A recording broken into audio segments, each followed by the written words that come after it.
Hello सभी को मेरा आदाब। मैं एचपी न्यूज़ से हिलाल अकबर आप सभी का स्वागत करता हूं। आपको बता दूं कि निकाय चुनाव को लेकर चर्चा के लिए हम आए हैं और हमारे साथ में जो शख्सियत हैं उनका परिचय कराना कोई ऐसी बात नहीं। उनका चेहरा सबके सामने है और सब उनको अच्छी तरह से जानते हैं। हमारे बिलारी के लोकप्रिय नेता जनाब वाजिद हुसैन अंसारी, जो बिलारी चेयरमैन के 10 साल प्रतिनिधि किया और कपड़ा मंत्रालय में सदस्य रहे भारत सरकार में। इसके अलावा AIMIM में प्रदेश महासचिव के पद पर कार्य कर रहे हैं और लगातार निकाय चुनाव को लेकर तैयारी की है और बिलारी में एक अच्छा चेहरा और एक अच्छी साफ़ सुथरी छवि सभी के लिए एक आदर्श बनी हुई है। तो उनसे हम बात करने जा रहे हैं। जी सर, आपका एचपी न्यूज़ में हार्दिक स्वागत है। Thank you very much. हमारा पहला आपसे सवाल है कि आप बिलारी नगर पालिका से निकाय चुनाव के लिए टिकट मांग रहे थे चेयरमैन के लिए, जिसमें अपनी पत्नी श्रीमती सहला वाजिद को लेकर। तो आपका टिकट कट जाने से अब आपने क्या मनसा बनाई है? 18 अगस्त को हैदराबाद में राष्ट्रीय अध्यक्ष जी ने जनाब असद ओवैसी साहब ने मीटिंग बुलाई थी प्रदेश कार्यकारिणी की। उसमें हम लोग गए थे और उसमें सारा सीटों पर उत्तर प्रदेश की जहां मजबूत हैं नगर पालिकाओं नगर पंचायतों में या मेयर के चुनाव में इलेक्शन लड़ने का एक मंथन हुआ था जी। उसी मंथन में हम शहला वाजिद को बिलारी से और आरिफ भाई को डासना से टिकट दिए जाने का वहाँ विधिवत सहमति बनी थी और प्रदेश अध्यक्ष जी से कहा गया था कि आप 3 सितंबर से लेकर 10 सितंबर के बीच ऐलान कर दें 2 सीटों का और बाकी जो सीटें हैं उसका ऐलान बाद में कर दीजिएगा। अब 3 सितंबर गुजर गया, 10 सितंबर गुजर गया, तो हमने सदर साहब से कहा कि भाई ऐलान कर दीजिए। मेहताबंस जो हमारे पश्चिमी उत्तर प्रदेश के अध्यक्ष, उनसे कहा कि ऐलान कर दीजिए। तो उन्होंने कहा कि वाजिद भाई अभी होल्ड कर दिया गया है और कुंदरकी और उमरी कला से जो 2-3 कैंडिडेट हैं या पाकबड़ इसी ज़िले में, सबको एक साथ ऐलान कर दिया जाएगा। लेकिन ऐलान नहीं किया गया, बल्कि साइड से गुड्डू कचरी को उर्फ जीशान आलम को पार्टी में शामिल कराया गया। उस शख्स को कराया गया जिसने विधानसभा के इलेक्शन में खुली मुखालफत करी और बकौल प्रत्याशी के खालिद जमा के कि इसने मुझको पैसे का लालच देकर बैठाने का काम भी करने की कोशिश की थी। तो इसका मतलब ये है कि लोकल यूनिट और डिस्ट्रिक्ट यूनिट के अलावा ये जो टिकट किया गया है शौकत साहब ने किया है ट्वीट करके जिन प्रत्याशियों का, तो ये पूरी तरह से अवैध है क्या? इसको लेकर जो आपके पार्टी के मुखिया हैं सदर साहब ओवैसी साहब, उनको मालूम नहीं है ये बात? कल जिला की मीटिंग हुई थी और वहाँ उस मीटिंग में हमारे जो पदाधिकारी भी सब थे, तो वहाँ सिर्फ 2 लोग और 50 लोग बिलारी से गए थे। तो 2 लोग थोड़ी सी बात कर रहे थे जो कि बिलारी के रहने वाले ही नहीं हैं।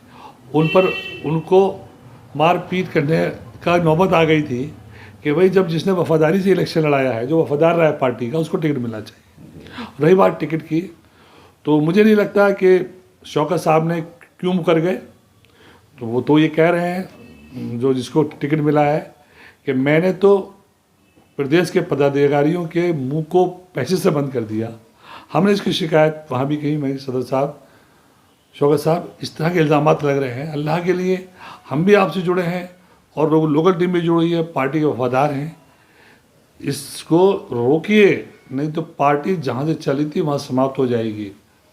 अच्छा, आपसे अगला क्वेश्चन ये है कि जो ये टिकट हुआ है गुड्डू साहब को, जीशान आलम को, तो इसको पार्टी के प्रदेश महासचिव होते हुए आप उनको समर्थन करेंगे या फिर कोई अगला कदम उठाने जा रहे हैं किसी पार्टी को लेकर, या कुछ चुनाव की तैयारी में हैं आप? देखिए, अभी हम राष्ट्रीय अध्यक्ष जी से बात कर रहे हैं और उन तक अपनी बात भी हमने पहुंचाई है और हमारे जिलाध्यक्ष ने भी उस पर एहतजाज किया है, उन्होंने पहुंचाई है।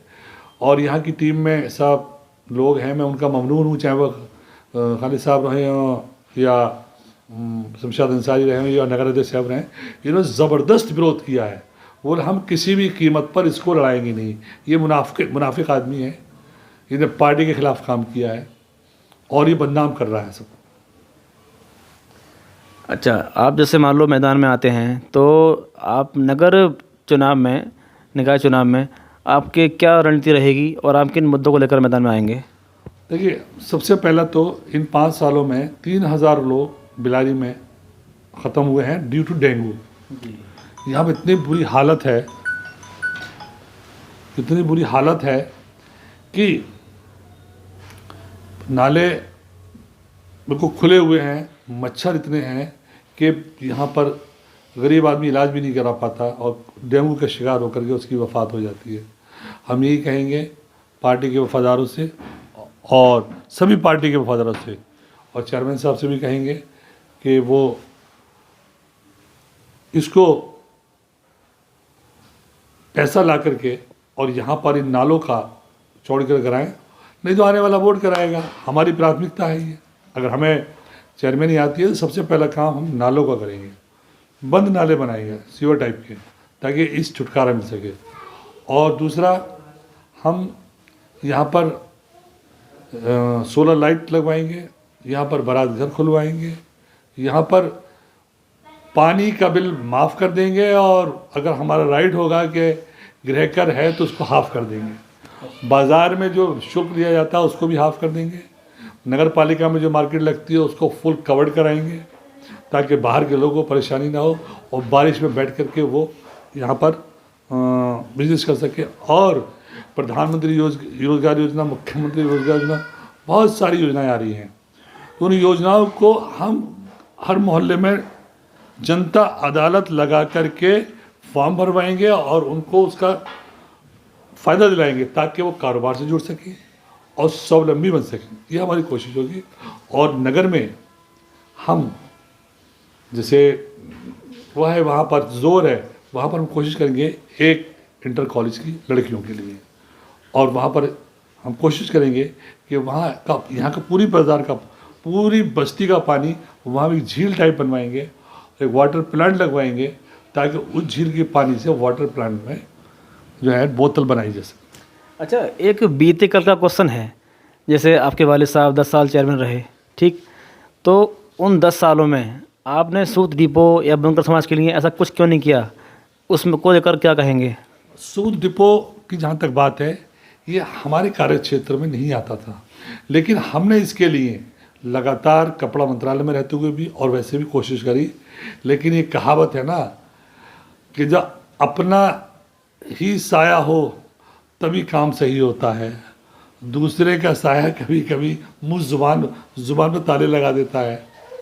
हमने ताले तो नहीं लगाए लेकिन अपनी बात पहुंचाई थी, कामयाब नहीं। जब भी हमारा वक्त आएगा और हमारे कार्य क्षेत्र में अगर ये काम होगा तो हम यहाँ पर 100% बुनकर डिपो के लिए मांग करेंगे और करवाएंगे।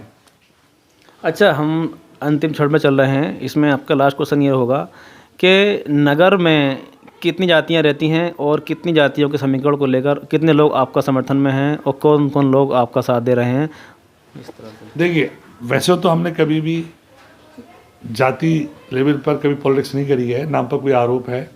हमने ना हिंदू मुसलमान के बीच राजनीति करी है, हम तो एक इंसानियत के नाते राजनीति की है और राजनीति को इबादत समझते हैं, पूजा समझते हैं। और ये इबादत इसलिए समझते हैं कि जब हम पर लोग विश्वास करते हैं तो हमारा फर्ज बन जाता है कि हम काम करें। और जहाँ तक आबादी का हिसाब है तो यहाँ पर पहली उसके मुताबिक अब जो नहीं आ रही है, मेरे ख्याल से तकरीबन 38,000 वोट हो जाएगा और इन 38,000 वोटों में तकरीबन 20,000 मुस्लिम भाइयों का है और 18,500 के करीब हिंदू भाइयों का रहेगा। और जहाँ तक मुस्लिमों का जातिवार है, जो हमारे पास डाटा है उसके हिसाब से 12,000 के करीब हमारे अंसारी भाई हैं, 2-2.5 हज़ार हमारे सैफ़ी भाई हैं, हमारे यहाँ मलिक भाई हैं 2-2.5 हज़ार, और बाकी शेख भाई हैं, अलवी भाई हैं, और जितनी भी बिरादरियाँ हैं वो सब 8,000 के करीब। तो उन सब का समर्थन आपका कितना % है इस तरह से? हम तो ये समझते हैं कि हमें अगर मुस्लिम अगर 15-80% डला तो 15,000 वोट डलेगा 15, तो हम समझते हैं 10,000 आना चाहिए, 10-12,000, और हो सकता है 100% आ जाए जब लोग देखें, क्योंकि लोगों ने हमारा कार्यकाल देखा है। और रही बात हिंदू भाइयों की, तो हमें विश्वास है कि हिंदू भाइयों का कम से कम अब की बार हमारे पास 3 से लेके और 5,000 वोट आएगा। जी शान आलम और गुड्डी कोचर वालों ने आपका टिकट काटा है, तो इसको लेकर क्या कहेंगे कि वो आपको कितना मेहनत करने पर आमादा करेंगे, कितनी मेहनत के लिए आमादा करेंगे? हम मेहनत लगातार कर रहे हैं, और हमने तो 100% घरों पे हम चले गए हैं, कुछ रह गए 20-30%, तो हम वहाँ जाने की पूरी कोशिश कर रहे हैं, जा रहे हैं, और अपना एजेंडा लोगों को बता रहे हैं कि आप हमारा विकास देख लीजिए। अच्छा, आपसे आखिरी क्वेश्चन ये था कि वर्तमान चेयरमैन जो हैं भाजपा के ऋषिपाल जी, तो उन्होंने ऐसे कौन से काम छोड़ दिए नगर में जो आम जन का काफ़ी नुकसान है और वो उसको लेकर समस्या में हैं? असल में अभी नई बस्तियाँ सभी जगह बनी हैं, उन नई बस्तियों में एक तो सड़कें नहीं हैं, पानी की टंकी नहीं है, और दूसरा बिजली के पोल नहीं है, चौथा जो सबसे बड़ी समस्या से वो है कि पानी का निकास नहीं है, नालियों का निकास नहीं है, तो ये बहुत ही बड़ी चीज़ है जो नहीं हुई है। और थोड़ा सा चेयरमैन साहब बस्तियों में नहीं गए हैं, वहाँ जाना चाहिए था। ये शिकायत है। ये शिकायत है। अगर आपको मौका मिलता है तो ये शिकायत अभी छोड़ेंगे नगर में? अगर हमें मिलेगा तो हमने 10 साल में जाल बिछाया था सड़कों का, खुद उन जगहों पर जब पानी था चप्पल उतार करके नालियों में गए थे, क्योंकि जब हम नालियों में बोर्ड वाले सब गए तो हमें एहसास होगा ना कि कैसे लोग जीते हैं, तो सब हमने वहाँ बनाने का काम किया। और सबसे बड़ी बात थी, हमने अपने बोर्ड में ही कहा था, जब हम सबसे पहले चेयरमैन थे, कि भाई मेंबर साहब से कहा था, लोगों से कहा था, और ख़ासतौर से मुसलमानों से हमने कहा था कि भैया हमारे मुस्लिम छोटा भाई है और हिंदू बड़ा भाई है, पहले हिंदू भाइयों में जब काम नहीं हुए पहले हम वहाँ करेंगे, और जब उनके काम हो जाएंगे तो फिर हम जो है मुस्लिम भाइयों में आएंगे। तो खुदा की कसम लोगों के उस वक्त ऐसा सहयोग दिया कि हमने पहले हिंदू भाइयों में कराए काम 6 महीने, और जब उनके सारे काम हो गए तो हमने अगले सालों में 4 सालों में मुस्लिम भाइयों में कराए। मुझे फ़ख्र है इस चीज़ का, उस बोर्ड का ही फ़ख्र है और गर्व है मुझे कि उस वक्त के हमारे बोर्ड के मेंबरों ने कहा था 10 साल के कि पहले इधर आइए और फिर इधर कराइए, कहीं कोई चाहिए, कौन हिंदू कौन मुसलमान, इंसानियत उस टाइम जिंदा हो गई थी। अब निकाय चुनाव को लेकर जनता को क्या अपना संदेश देंगे कि अब आप इसी दल से टिकट लेंगे या फिर अन्य दल से टिकट लेंगे? देखिए, ये इलेक्शन स्थानीय निकाय है, स्थानीय का मतलब होता है लोकल। ये सैंसपुर हमारी सैंसपुर से डबल है, ये बिलारी सैंसपुर प्रधानी का होता है, ये बड़ी प्रधानी है, चेहरे का इलेक्शन है, सभासद भी चेहरे पे लड़ते हैं, चेयरमैन भी चेहरे पे लड़ते हैं। 80% चेहरे का इलेक्शन है, 20% यहाँ पर ये पार्टी का तड़का है। हम यही पैगाम देंगे कि यहाँ की आवाम चेहरे को देखें, और 20% जिससे भी हम लड़ें, जो भी हमारा हो, उसको जो है निशान पर मोहर लगा कर हमें जिताएं। और अगर इन्होंने हमें जनता ने मौका दिया शैलाबाजी को, तो यकीन मानिएगा अब की बार हमारे अंदर जुनून है, जैसे क्रिकेट को सुनने का जुनून होता है ना, कमेंट्री होती है, तो हमारे अंदर भी जुनून है अब की बार कि अब अगर अब की बार मिला तो हम यहाँ काम कराएंगे ही। बाहर से सारे रुपया लाएंगे, चाहे हमें लोगों की मन्नतें करनी पड़े, चाहे लोगों के सामने भीख मांगनी पड़े, वहाँ अधिकारियों के सामने, मंत्रियों के सामने, कहीं भी। और हमें उम्मीद है कि हम इसमें कामयाब ज़रूर होंगे। यहाँ के लिए भरपूर हमें आर्थिक मदद अपनी नगर पालिका के लिए ज़रूर मिलेगी। बहुत बहुत शुक्रिया आपका। तो इसी के साथ मैं हिलाल अकबर HP न्यूज़ से मैं विदा लेता हूँ कि उन्होंने अपना अमूल्य समय हमें दिया। फिर मिलेंगे निकाय चुनाव को लेकर चर्चा में। अब सभी को मेरा आदाब।